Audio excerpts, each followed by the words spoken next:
Hello, science टे classes के YouTube platform पर आपका स्वागत है। आज आप क्लास 10th के साइंस के बारे में देखेंगे। ठीक है, ये क्लास 10th का जो साइंस है इसे दो पार्ट होते हैं। एक पार्ट है इसका लाइट का, दूसरा पार्ट है इसका विद्युत का। ठीक, तो आज हम विद्युत के बारे में देखेंगे। विद्युत क्या है ज़रा इसको देखते हैं विद्युत के बारे में। ठीक, विद्युत ध्यान से देखिएगा।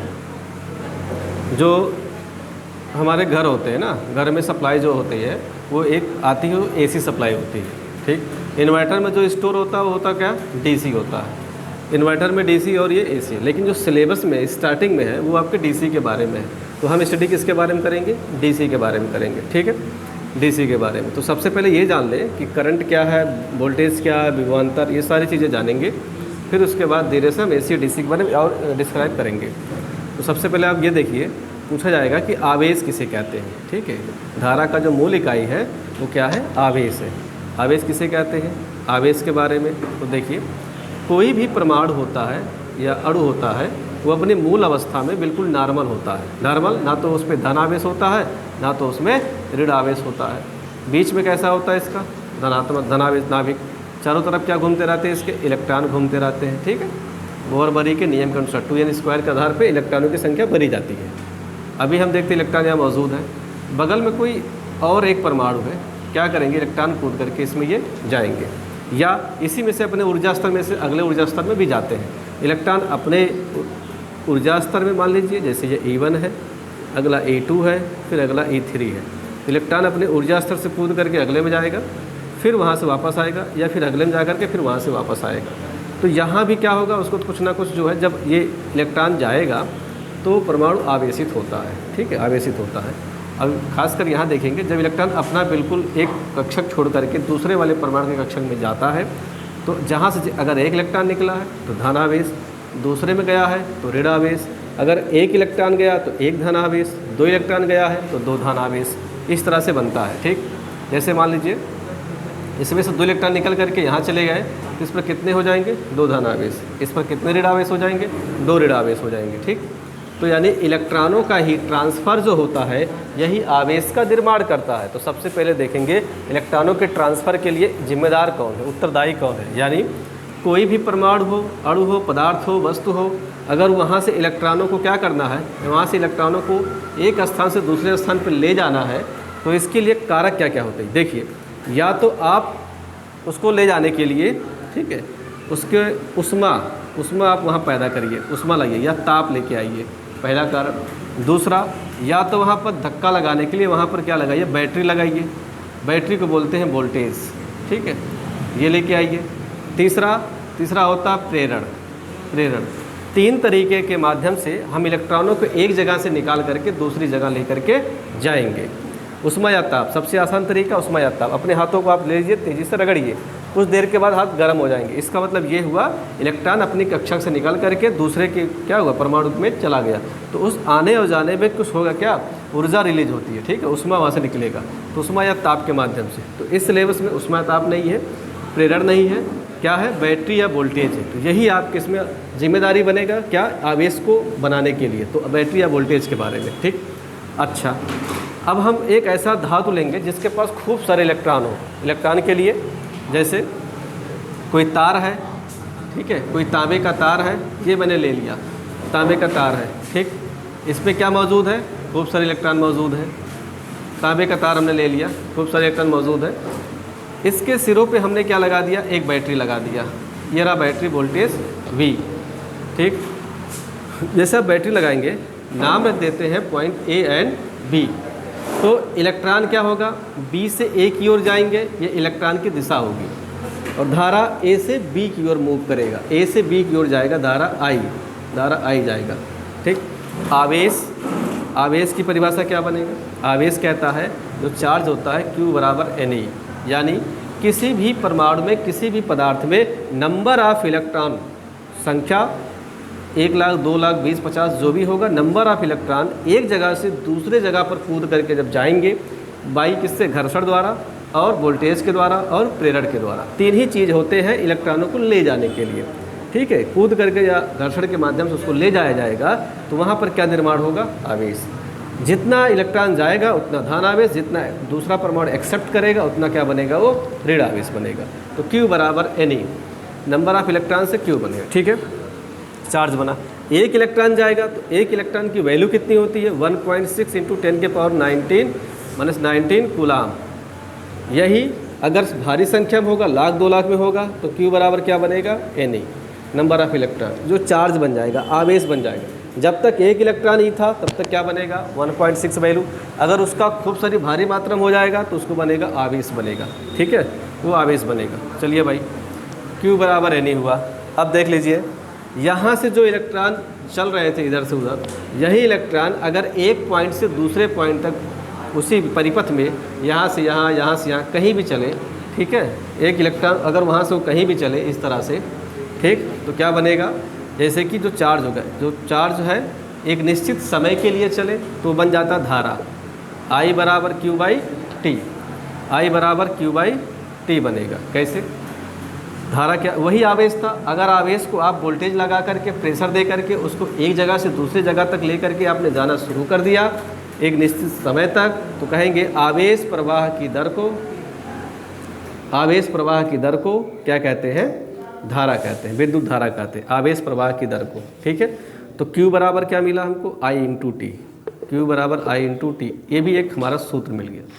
पहले हमको क्या मिला था, चार्ज Q बराबर Ne, दोनों को बैलेंस करिए, Ne बराबर I × T, एक नया एक जो हमको सूत्र मिल गया, फार्मूला मिल गया। ठीक है, इस पर भी कई बार न्यूमेरिकल पूछे जाते हैं, 2-3 जगह आपसे सवाल पूछे जाएंगे। Q बराबर Ne से, I बराबर Q/T से, और इस दोनों को बैलेंस करेंगे तो Ne बराबर IT से। ठीक, जैसे पूछा जाएगा एक कूलाम आवेश को, एक कूलाम आवेश अगर कहीं पर है, ठीक है, एक कूलाम आवेश है, एक कूलाम आवेश, यहाँ से एक कूलाम आवेश ले जाने में, ठीक है, ले जाने में कितने इलेक्ट्रॉन की ज़रूरत पड़ेगी, कितने इलेक्ट्रॉन की ज़रूरत पड़ेगी। ये बोर्ड में कई बार पूछा गया क्लास 10th के, कितने इलेक्ट्रॉन की ज़रूरत पड़ेगी, तो कितने इलेक्ट्रॉन की आवश्यकता पड़ेगी। सवाल होगा Q बराबर Ne, N का मान पूछा है, E को नीचे भेज देंगे तो N बराबर Q/E। Q की वैल्यू कितनी है, Q की वैल्यू 1 है, 1 कूलाम आवेश है। E की वैल्यू आपको पता है, E बराबर 1.6 × 10⁻19 होता है। ठीक है, अभी क्या करिएगा, पॉइंट इसको ऐड करिएगा, तो 19 है, 1 हो जाएगा 20, तो 1/16 × 10⁻20, -20 को ऊपर भेज दीजिएगा, +20 हो जाएगा, तो 10⁻20 बटे कितना, 16। और सॉल्व करिएगा, इसमें से 2 जीरो निकाल लीजिएगा तो 100 × 10⁻18 बनेगा, नीचे 16, 16 से भाग दीजिएगा, 16 छक्के 96, 4, ठीक, 40 हुआ, तो कितना हुआ, 16 दूना 32, 8 40, 16 5 80, तो लगभग कितना मिला, N बराबर 6.25 × 10⁻18 इलेक्ट्रॉन। यानी कि एक कूलाम आवेश बनाने के लिए हमें इतना, ये लाखों करोड़ों अरबों में है, 6.25 × 10⁻18 इलेक्ट्रॉन इतने की ज़रूरत पड़ेगी। ठीक है, इतने इलेक्ट्रॉन की हमको ज़रूरत पड़ेगी, इतने इलेक्ट्रॉन चाहिए, तब जा कर के क्या बनेगा, एक कूलाम बनेगा आवेश। ठीक है भाई, इतना हो गया। अब आपसे पूछा जाएगा कि आवेश तो बना दिए, न्यूमेरिकल भी हो रहा है ये, अब से ये पूछा जाएगा कि चलो ठीक है, आप इलेक्ट्रॉन को यहाँ से यहाँ तक ले करके जा रहे हो, तो ले जाने में कुछ ना कुछ तो कार्य करना पड़ेगा। हाँ, कार्य तो करना पड़ेगा, तो वही बता दीजिए कितना कार्य करना पड़ेगा। अगर B से A लेके आए तो कितना कार्य करना पड़ेगा, तो जो कार्य करना पड़ेगा, ठीक है, वो कैसे निकालते हैं कार्य, एक फार्मूला होता है V बराबर W/Q। क्या, एकांक आवेश को एक स्थान से दूसरे स्थान में ले जाने के लिए जो कार्य किया जा रहा है, ठीक, ले जाने के लिए जो कार्य किया जा रहा है वो विभव कहलाएगा। तो विभव के माध्यम से आप कार्य पता कर सकते हैं। ठीक है, एकांक आवेश को एक बिंदु से दूसरे बिंदु तक ले जाने में किए गए कार्य को, ठीक है, वो विभव कहलाता है। आपके बुक में परिभाषा दिया है, एक स्थान ना यूज करके लिया है कि अनंत से किसी बिंदु तक लाने में किए गए कार्य को विभव कहते हैं। तो आपसे पूछा जाएगा विभव की परिभाषा बताइए, तो कहेंगे अनंत से किसी बिंदु को लाने, अनंत कहीं होता नहीं है, यहाँ से ले करके शुरू, मान लीजिए पॉइंट पूछ रहा, यहाँ से आप इलेक्ट्रॉन ले करके जा रहे हो, यहाँ से ले जा करके यहाँ पहुँचा रहे हो, तो अनंत इसके लिए बहुत दूर हो गया। तो अनंत से किसी बिंदु तक पहुँचाने में किए गए कार्य को क्या कहते हैं, विभव कहते हैं। V बराबर W/Q। W का मान कितना होता है, W को बोलते हैं जूल, मात्रक।